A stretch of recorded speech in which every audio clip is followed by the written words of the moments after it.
Vamos falar hoje sobre a eletrostática. A eletrostática é um ramo de eletricidade que estuda comportamento e propriedade de cargas pontiformes em repouso. Dentro da eletrostática, a gente vai falar sobre lei de Coulomb. Lei de Coulomb calcula a interação entre cargas pontiformes. Calcula a força da interação entre cargas pontiformes.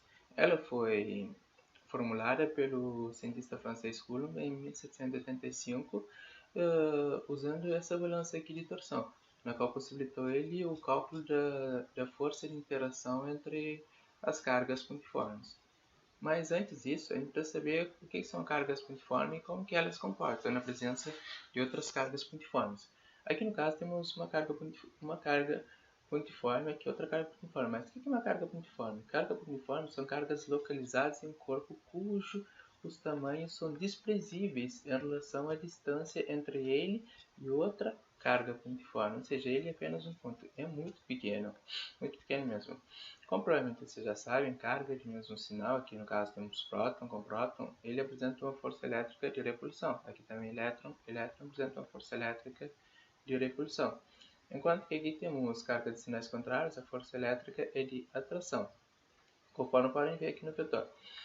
Aqui vocês podem perceber que temos um pequeno vetor aqui. Esse vetor aqui é o vetor da força de gravidade, pois segundo a lei da gravitação universal de Newton, fala que todo corpo que possui massa possui uma força de gravidade atuando nela. Mas só que no nosso caso aqui, tipo o próton e o elétron, eles são muito pequenos, mas muito pequenos mesmo. Por isso, a força de gravidade que age em cima deles também é muito pequena, ao ponto de a gente chegar a desconsiderar, porque segundo podemos ver aqui na relação entre força elétrica e força gravidade, substituindo aqui os valores, chegamos a 10 elevado a 36, ou seja, a força elétrica é aproximadamente 10 elevado a 36 vezes a força de gravidade. Então a gente vai desconsiderar no nosso sistema as forças de gravidade que atuam aqui, pois é praticamente desprezível, é muito pequeno. Só uma curiosidade, aqui podemos observar nessa estrutura atômica aqui que temos o elétron trafegando ao redor do núcleo. Aqui temos o núcleo e composto por próton e nêutron. Se você prestar atenção aqui nessa parte, eu falei que cargas do mesmo sinal, aqui no caso o próton, ele se repele, apresenta uma força elétrica de repulsão. Você pode questionar aqui, mas por que os prótons aqui estão tão aglomerados assim, eles estão tão juntinhos assim, uns dos outros, sem que está acontecendo essa força de repulsão? Aqui a novidade é que está agindo uma outra força, sem ser a força elétrica, também nem a força gravidade, chamada assim de força nuclear. Essa força nuclear age para a distância de cerca de 10 elevado a menos 15 metros. É uma distância muito, mas muito pequena, muito menor do que o tamanho do próprio átomo, que é 10 elevado a menos 10 metros. Se a gente fizer uma pequena analogia aqui e pegar dois prótons e começar a aproximar uma da outra, diminuindo a distância entre elas, e a gente vai começar a reparar que a força elétrica vai aumentar gradativamente. À medida que diminui a distância entre elas, a força elétrica vai aumentando, até o ponto em que a distância entre elas torna tão pequena, mas tão pequena de menor ou igual a 10 elevado a menos 15 metros, e daí vai começar a agir a força que a gente já tinha falado aqui, que é a força nuclear. Essa força vai ser tão forte, mas tão forte, a maior até do que a força elétrica. E daí vai acontecer isso, essa aglomeração, pois ele vai fazer com que os prótons vai ficar juntinhos, vai ficar bem assim aproximados umas das outras através da força nuclear. Voltando aqui agora à lei de Coulomb, conforme podemos ver aqui na equação, podemos dizer que a lei de Coulomb é representada pelo produto das cargas multiplicado pela constante de Coulomb, ou constante eletrostática, dividido pelo d ao quadrado. O que é esse d ao quadrado? d ao quadrado significa que a força de interação entre essas cargas aqui é inversamente proporcional ao quadrado da distância, ou seja, se a gente aumentar a distância por 2, a força de interação entre as cargas vai dividir por 4. Enquanto se a distância aumentar por 3, a força de interação aqui entre as cargas vai dividir por 9, assim sucessivamente. Isso é muito importante de vocês guardarem. A força de interação entre cargas é inversamente proporcional ao quadrado da distância e diretamente proporcional às cargas. Outra coisa interessante aqui de se reparar é que essa constante eletrostática aqui, ela depende de uma outra constante, na qual chamamos de permissividade do meio. Só que essa constante aqui, para a gente poder determinar essa constante de permissividade do meio, a gente precisa multiplicar a permissividade do meio vezes a permissividade do espaço livre, que é dada aqui por 8,85 vezes 10 elevado a menos 12 farad por metro. Essa constante relativa aqui, depende do material na qual a gente está sob efeito. Por exemplo, se a gente quer calcular, por exemplo, a força de interação entre duas partículas na água, e esse epsilon aqui, que representa a permissividade, vai ser o quê? Vai ser 81 vezes a permissividade do espaço livre, que é 8,85 vezes 10 elevado a menos 12. Depois de encontrar esse valor, a gente substitui aqui em Ctrl+K e depois coloca na fórmula da força de interação entre as cargas pontiformes. Vocês podem observar aqui também esse decaimento da curva aqui com o aumento da distância, na qual a força é inversamente proporcional ao quadrado dela. Aqui temos um pequeno exercício só para fixar melhor os conceitos e aplicar a fórmula. Na qual esse exercício aqui a gente tem duas cargas, Q1 que é igual a mais 1 microcoulomb e Q2 que é igual a menos 5 microcoulomb.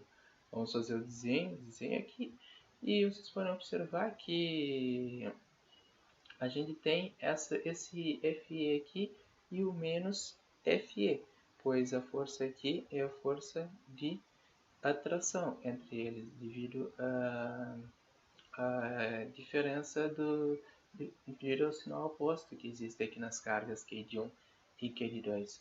Agora, substituindo aqui na fórmula, vamos ficar com Q de 0, que ele já deu aqui, que Q de 0 que é constante do espaço livre, constante de Coulomb ou eletrostática do espaço livre, vezes o módulo de Q de 1 vezes Q de 2 sobre a distância ao quadrado. Não pode esquecer de usar o módulo também, porque a força é uma grandeza vetorial. Então, a gente vai colocar o módulo de Q de 1 vezes o módulo de Q de 2. E agora, só substituir aqui o valor, que a gente vai chegar numa força de interação de 0,045 Newton. O que significa que a força aqui, antes disso, deixa eu fazer uma pergunta. Vocês acham que a força que a carga Q2 faz em cima de Q1 é maior que a força que Q1 faz em cima de Q2 devido ao fato de que Q2 possui um valor em módulo maior de carga? Espero que vocês tenham respondido não, pois aqui também prevalece a terceira lei de Newton, que fala que para toda ação existe uma reação de mesmo valor, mesma direção e sentidos opostos. Aqui no caso, sentidos opostos devido à diferença de sinal aqui. Continuamos ainda com a lei de Coulomb. Aqui a gente vai analisar um sistema na qual a gente possui duas cargas localizadas em ponto cujo os vetores de posição são R1 para a carga Q1 e R2 para a carga Q2. E agora, para a gente determinar esse R12 aqui, a gente vai fazer o seguinte. A gente vai subtrair o vetor de posição R2 menos R1. E na qual vai ser, e para encontrar essa distância aqui de Q1 até Q2, a gente vai fazer o seguinte. L vai ser o módulo de R2, que é esse aqui, R2, que é a subtração do R2 menos R1. E agora, para encontrar o versor, esse versor aqui que indica a direção, que aponta a força elétrica, a gente vai fazer o seguinte, vai fazer o R12 sobre R. Ou seja, R igual ao módulo de R12. Então, o que vai ficar R12 sobre o módulo de R12. E depois, substituindo esse 2C nessa equação aqui, a gente vai ficar com o seguinte, que de 1 vezes que de 2 sobre 4π mais R ao cubo. Esse R ao cubo é a multiplicação desse R aqui com esse R aqui, vezes R12. Ou também podemos escrever dessa forma, substituindo esse R12 pelo R2 menos R1 sobre o módulo de R2 menos R1. Agora vamos falar sobre princípios de superposição. Esse princípio de superposição é interessante para quando a gente tem mais de duas cargas no sistema. Esse princípio de superposição nos diz o seguinte, ou seja, ele consiste em combinar dois conjuntos de carga, dois conjuntos de fonte de carga em um único sistema, adicionando assim o segundo ao primeiro sem alterar a configuração de nenhuma delas. É o que a gente está fazendo aqui. A gente está aplicando lei de Coulomb, mas tem que lembrar uma coisa. Lei de Coulomb só vale para a gente fazer cálculo de interação entre um par de carga. Aqui a gente vai combinar um par de carga, um par de carga e um par de carga. O que ele quer? Ele falou a força resultante F sobre a carga que é localizada no ponto R. A gente quer a força resultante sobre essa carga aqui. Aqui temos um exemplo. A gente tem duas cargas aqui, tem essa terceira carga. A gente quer saber qual que é a força resultante em cima dessa carga. A força resultante em cima dessa carga vai ser a força que essa aqui vai fazer, mais a força que essa aqui vai fazer independente.